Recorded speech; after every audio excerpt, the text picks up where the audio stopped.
안녕하세요. 원더블TV입니다. 오늘은 원피스 1040화 풀버전 리뷰 및 분석을 해보도록 하겠습니다.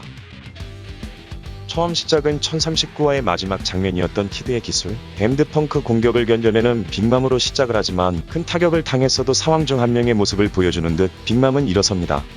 그러나 지금까지 로우와 키드에게 큰 타격을 받으면서 리타이어 위기가 온 것 같은 빅맘은 저번처럼 소울 열매의 힘으로 부러진 뼈를 고치려는 듯이 소울 포커스를 이용해 주변 사람들의 수명을 뺏으려고 합니다.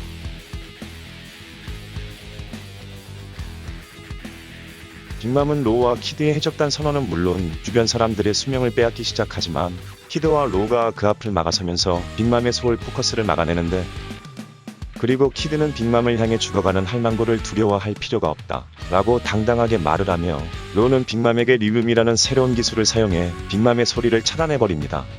그 후 키드는 빅맘이 바닥으로 떨어질 때까지 댐드 펑크 공격을 발사하고 빅맘의 소울 미저리 역시 빅맘을 도우려고 하지만 로우가 미저리를 잘라버렸기에 그에 결국 빅맘은 라이브 플로어에서 추락해버립니다.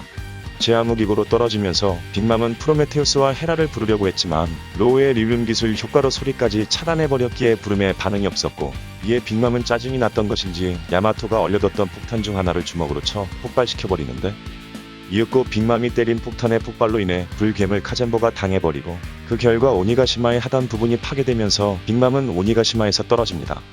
폭탄의 폭발로 인해 떨어지고 있는 빅맘은 로저에 대해 생각을 하면서 그가 왜 대해적 시대를 열게 한 것인지 그것에 대해 궁금해하는데,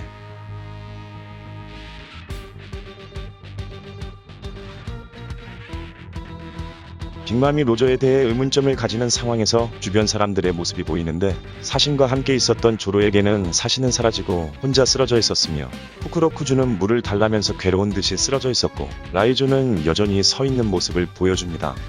주변 사람들의 모습에서 넘어가고 혼잣말을 끝낸 빅맘은 로우가 만든 룸 안에 들어가 있는 모습을 보여주고 있고, 이에 빅맘은 로우와 키드에게 내가 이렇게 쉽게 죽을 거라고 생각하지 마라 라며 분노에 섞인 발언을 하지만 로우의 기술 때문에 주변의 소리가 닿지는 않았으며 그 결과 동시에 눈앞에 나타난 폭탄의 폭발이 일어나면서 결국 키드와 로우가 승리했다는 선언이 나옵니다.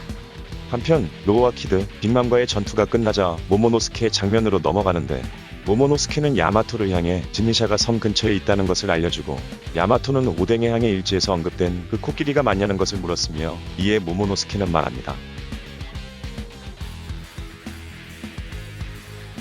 이렇게 모모노스케의 대사를 끝으로 원피스 1040화가 마무리됩니다. 오늘 이렇게 원피스 1040화를 살펴보았는데, 이번 화에서 주목해야 할 점은 사왕인 빅맘의 패배와 지니샤와 조이보이의 동료 떡밥이라고 할 수 있습니다. 우선 빅맘의 패배에 대해서 살펴보자면, 최근 vs 관련 제목이 나오면 곧바로 패배가 나오곤 했었으나 상황의 강함을 보여주던 빅맘인 만큼 총 3화 끝에 2명의 각성자를 상대로 패배를 했으며, 이 패배 역시 냉정하게 분석해보자면 로우와 키드에게 100% 실력으로 진 것이라고 보기에는 애매한 경우였습니다. 쉽게 말해서 최종 보스 격이었던 빅맘은 키드와 로우에게 2대1로 다구리를 맞은 것이고, 마지막 리타이어 역시 오니가시마에 있던 폭탄의 폭발로 인해 쓰러진 것이었기에 빅맘 입장에서 보자면 재수없는 패배였던 것이었습니다. 물론 키드와 로우 또한 열매를 각성하면서 더욱 강해진 상태였지만 최근까지 도플라밍고에게도 털렸었던 로우 입장이나 샹크스에게 왼쪽 팔을 잘리는 것과 함께 아프의 배신 등의 이유로 카이도에게 털렸었던 키드 입장 역시 아직은 상황을 이길 정도의 강함이 아니었기에 밸런스 문제가 생겼으며, 이에 결국 오다셈이 폭탄이라는 변수를 이용해 잘 마무리한 것으로 보여질 수 있었습니다. 다음으로 지니샤와 조이보이의 동료 떡밥에 대해서 살펴보자면, 우선 조이보이의 동료라는 확정이 나왔으니 지니샤가 지었다던 죄가 조만간 밝혀질 것으로 보여지고 있으며, 그와 함께 지니샤를 계속해서 걷도록 명령을 내린 인물의 정체 또한 밝혀질 것으로 예상이 되고 있습니다.